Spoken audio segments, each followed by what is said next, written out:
ശാന്തി തന്നെയായ ദൈവമേ, ഇന്ന ദിവസം ശാന്തിയോടെ, മനസ്സമാധാനത്തോടെ, സമാധാനത്തോടും സന്തോഷത്തോടും സംതൃപ്തിയോടും കൂടി ഈ ജീവിതം മുന്നോട്ട് കൊണ്ടുപോകാനായിട്ട് എന്നെ അനുഗ്രഹിക്കണമേ എന്ന പ്രാർത്ഥനയോടുകൂടി നമുക്കൊരു ദിവസം ആരംഭിക്കാം. അതാണ് ഏറ്റവും പ്രധാനപ്പെട്ട ഒരു പ്രാർത്ഥന. എനിക്കിന്ന് ലഭിക്കുവാൻ ഞാൻ ആഗ്രഹിക്കുന്ന ഭൗതികമായിട്ടുള്ള ഏത് നേട്ടങ്ങളെക്കാളും പ്രധാനപ്പെട്ടതാണ് എൻ്റെ ജീവിതത്തിൽ ഇന്ന് ഞാൻ ഈ ദിവസം മുഴുമിപ്പിക്കാൻ ദൈവം അനുഗ്രഹിക്കുകയാണെങ്കിൽ, ദൈവത്തിൻ്റെ മുമ്പാകെ നിന്നുകൊണ്ട് എന്നെ നീ ഏൽപ്പിച്ചതും ഞാൻ ചെയ്യണമെന്ന് നീ ആഗ്രഹിച്ചതുമായ കാര്യങ്ങളെല്ലാം നീ ആഗ്രഹിച്ചതുപോലെ ഞാൻ നിർവഹിച്ചു. അതിനാൽ ഞാൻ സന്തോഷവാനാണ്. അതിനാൽ എനിക്ക് സമാധാനമുണ്ട്. അതുകൊണ്ട് എനിക്ക് സംതൃപ്തിയുമുണ്ട്.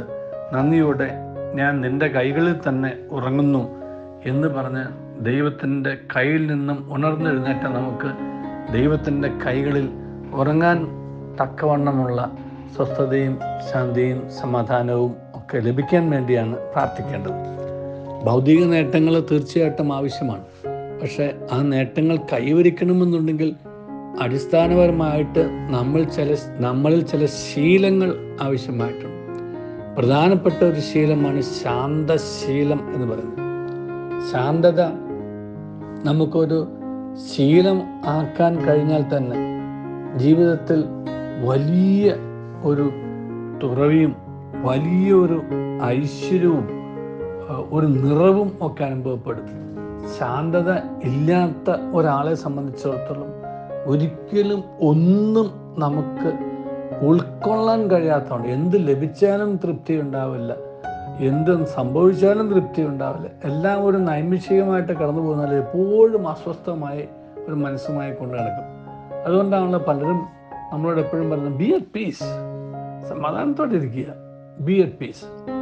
പക്ഷെ നമ്മൾ ഇന്ന് കാണുന്ന ഒരു പ്രശ്നം, ഈ സമാധാനം ആശംസിക്കുന്നവരും സമാധാനത്തിൻ്റെ വക്താക്കളും ഒക്കെ ആയിട്ടുള്ളവരും പ്രസ്ഥാനങ്ങളും മതങ്ങളും സംവിധാനങ്ങളും ഒക്കെ അശാന്തിയുടെ വക്താക്കളായി മാറിയിട്ടില്ലേ എന്ന് നാം ആലോചിക്കേണ്ടിയിരിക്കുന്നു. ചുറ്റുപാടും നോക്കുമ്പോൾ വിധിക്കാനല്ല, അങ്ങനെ നിരീക്ഷിക്കാൻ തോന്നത്തക്കവണ്ണമുള്ള പ്രകടമായ ലക്ഷണങ്ങളാണ് നമ്മളൊക്കെ ചുറ്റുപാടും കാണുക. സമാധാനം സ്ഥാപിക്കുന്നവർ ഭാഗ്യവാന്മാർ എന്നൊക്കെ അറിയപ്പെടുന്നുണ്ട് എന്നുണ്ടെങ്കിലും ഈ സമാധാനം സ്ഥാപിക്കുന്ന വ്യക്തികൾ ശാന്തശീലരല്ല എന്നുണ്ടെങ്കിൽ അവർ സ്ഥാപിക്കാൻ ആഗ്രഹിക്കുന്ന സമാധാനം ഒരിക്കലും നിലനിൽക്കുകയുമില്ല. കാരണം അത് അശാന്തിയിൽ നിന്നുള്ള ശാന്തിയുടെ പ്രബോധനം മാത്രമാണ്. ശാന്തിയിൽ നിന്നും ഉരുത്തിരിഞ്ഞ സമാധാനത്തിൻ്റെ ഒരു പ്രചോദനമല്ല എന്നുള്ളത് കൊണ്ട് മാത്രം. അപ്പോൾ ദൈവത്തിൻ്റെ സ്വഭാവം ശാന്തതയാണ് എന്നുണ്ടെങ്കിൽ, ദൈവം ഈ ഭൂമിയിൽ ശാന്തതയാണ് ആഗ്രഹിക്കുന്നത് എന്നുണ്ടെങ്കിൽ, ദൈവം ഈ ഭൂമിയിൽ ശാന്തത ആഗ്രഹിച്ചുകൊണ്ട് ആ ശാന്തത വരുത്തുവാനായിട്ട് നമ്മെ ഓരോരുത്തരും സൃഷ്ടിച്ചു എന്നുണ്ടെങ്കിൽ നമ്മൾ ആ ശാന്തത കൈവരുത്തുന്നവരാക്കണം, സമാധാനം സ്ഥാപിക്കുന്നവരാക്കണം. അല്ലാതെ അസമാധാനം സൃഷ്ടിക്കുന്നവരാവരുത്. നമ്മൾ സമാധാനം സ്ഥാപിക്കുന്നവരാണ്. സമാധാനത്തിൻ്റെ ഒരു ഉപകരണമാക്കി എന്നെ മാറ്റണമേ എന്നുള്ള ഫ്രാൻസിസ് അസീസിയുടെ പ്രാർത്ഥനയാണല്ലോ ചിന്തിച്ചുകൊണ്ടിരിക്കുന്നത്. നമ്മൾ യഥാർത്ഥത്തിൽ ഇപ്പോൾ സമാധാനത്തിൻ്റെ ഉപകരണമാണോ അതോ അസമാധാനത്തിൻ്റെ ആയുധമാണോ? ഇതാണ് നമ്മൾ ചിന്തിക്കേണ്ടത്. Are we able to be instruments of peace, or are we actually using weapons of ഒരു അസ്വസ്ഥതയുടെ, അസമാധാനത്തിൻ്റെ? ഇതെന്താ സംഭവിക്കുന്നത്? അതിൻ്റെ കാരണം എന്താണ്? കാരണം നിയമത്തെക്കുറിച്ച് പഠിച്ചാലേ അത് മനസ്സിലാവണം. നിയമത്തിൻ്റെ ഒരു ഉദ്ദേശം ഭൂമിയിൽ ക്രമവും സമാധാനവും സ്ഥാപിക്കുക എന്നുള്ളതാണ്. അല്ലാതെ അസമാധാനവും എന്താ പറയുക, അക്രമവും ഒഴിവാക്കാൻ മാത്രമല്ല. എല്ലാവരുടെയും ഒരു ചിന്ത ടു പ്രിവെൻറ്റ് ഡിസോർഡർ എന്നുള്ളതാണ്. പ്രിവെൻറ്റ് ഡിസോർഡർ അല്ല ഒരു പ്രധാനപ്പെട്ട ഉദ്ദേശം. അത് തീർച്ചയായിട്ടും ഒരു സമാധാനത്തിൻ്റെ ഭാഗമായിട്ട് നിർവഹിക്കപ്പെടേണ്ടതാണ്. പക്ഷെ പ്രധാനപ്പെട്ട ഒരു ഉദ്ദേശം ക്രമം സ്ഥാപിക്കുക എന്നുള്ളതാണ്. Create order in society. അപ്പോൾ ഓർഡർ ഉണ്ടായാലേ ശാന്തത ഉണ്ടാവുള്ളൂ.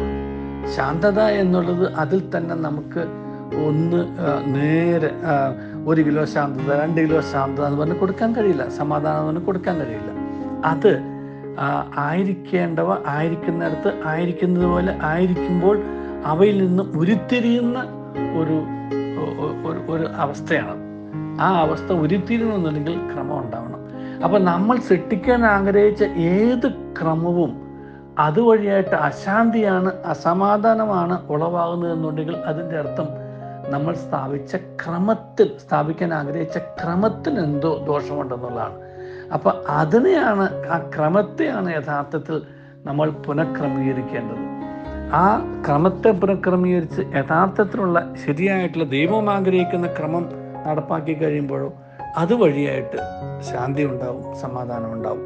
അതുകൊണ്ട് നമ്മെ ഓരോരുത്തരെയും നമ്മുടെ കൈകളിൽ ഏത് അധികാരമാണെങ്കിലും അതുവഴിയായിട്ട് നാം ഈ ഭൂമിയിൽ സമാധാനം സ്ഥാപിക്കാൻ വിളിക്കപ്പെട്ടവരും കടപ്പെട്ടവരുമാണ് എന്നും അതിൻ്റെ ഉപയോഗം വഴിയായിട്ട് ഭൂമിയിൽ ശാന്തത അനുഭവിക്കാൻ അവകാശപ്പെട്ട ഒരു വലിയ സമൂഹമുണ്ട് എന്നുള്ളതും നമ്മൾ തിരിച്ചറിയണം. അത് നമ്മുടെ മക്കളാവാം, നമ്മുടെ ചുറ്റുപാടുമുള്ളവരാവാം, നമ്മുടെ ശുശ്രൂഷയ്ക്ക് ഏൽപ്പിക്കപ്പെട്ടിട്ടുള്ളവരാവാം, നമ്മുടെ ശുശ്രൂഷയുടെ കീഴിൽ വരുന്നവരാവാം. അവരുടെ അവകാശമാണ് നമ്മിൽ നിന്നും സമാധാനം ലഭിക്കുക എന്നുള്ളത്. നമ്മുടെ ഉത്തരവാദിത്തമാണ് അവർക്കത് ലഭ്യമാക്കുക എന്നുള്ളത്. ദൈവം നമ്മെ അനുഗ്രഹിക്കട്ടെ. നല്ലൊരു ദിവസം എല്ലാവർക്കും നേരുന്നു.